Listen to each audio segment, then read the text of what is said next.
আজকে আমি মুরগির মাংস রান্না করব। মুরগির মাংস নিয়েছি আর মুরগির ছাল নিয়েছি, ছাড়িয়ে ভালো করে ধুয়ে নিয়েছি আর আলু নিয়েছি। প্রথমে আমি মাংসটা মশলা দিয়ে দেবো। প্রথমে আমি পেঁয়াজ বেটে নিয়েছি, এটা দিয়ে দেবো। দুটো টমেটো কেটে রেখেছি, দুটো টমেটো দিয়ে দেবো। আদা রসুন বাটা দিয়ে দেবো, হলুদ দিয়ে দেবো, লঙ্কার গুঁড়ো দিয়ে দেবো।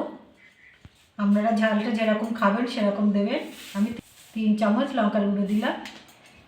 ধনে গুঁড়ো দিয়ে দেবো 1 চামচ, 2 চামচ জিরে গুঁড়ো, লবণ দিয়ে দেবো স্বাদ মতো।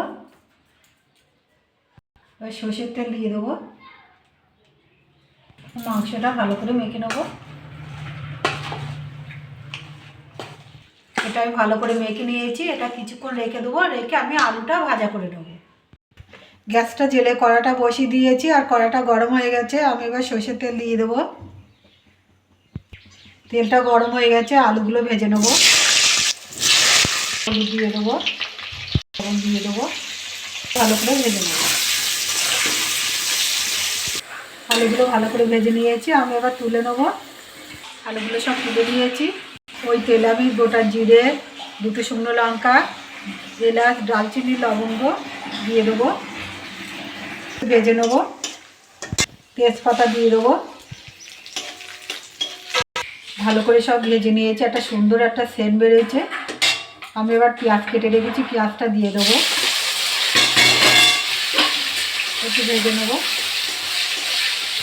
পেঁয়াজটা ভালো করে ভেজে নিয়েছি। এবার আমি মাংসটা দিয়ে দেবো। আমার অনেকক্ষণ হয়ে গেছে। আর এর মধ্যে একটু কাশ্মীর লঙ্কার গুঁড়ো দিয়ে দিয়েছি, আপনাদের দেখানো হয়নি। তো ভালো করে নেড়ে চেড়ে নেবো।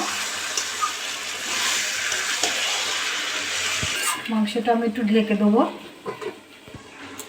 এটা আগলা করে এরকম করে ঢাকবো আর এরকম করে কষতে থাকবো।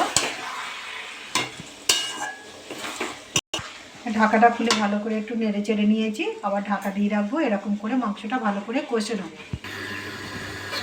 কতটা তেল ছেড়ে গেছে, মাংসগুলো সিদ্ধ হয়ে গেছে, হাড় বেরিয়ে গেছে।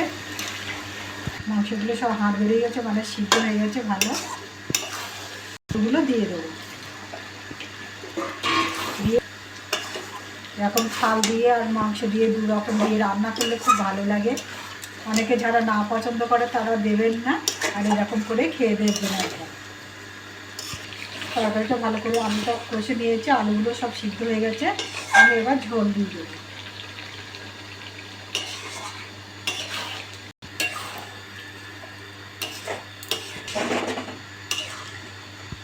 এবার ঢাকা দিয়ে দেবো।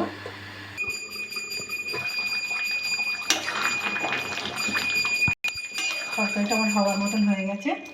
আমি একটু ভাজা মশলা দেবো, জিরে, ধনে আর গোলমরিচ গুঁড়ো করা, নাড়িয়ে নেবো। এবার একটু গরম মশলা দেবো, দিয়ে নামিয়ে নেবো।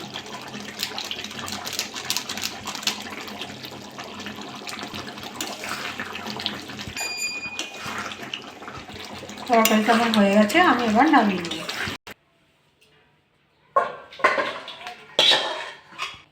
দেখুন সুন্দর হয়েছে। এরকম করে বাড়িতে রান্না করে খাবেন। খেয়ে ভালো লাগলে আমার চ্যানেলটাকে লাইক করবেন, শেয়ার করবেন, কমেন্ট করবেন, সাবস্ক্রাইব করবেন। ধন্যবাদ।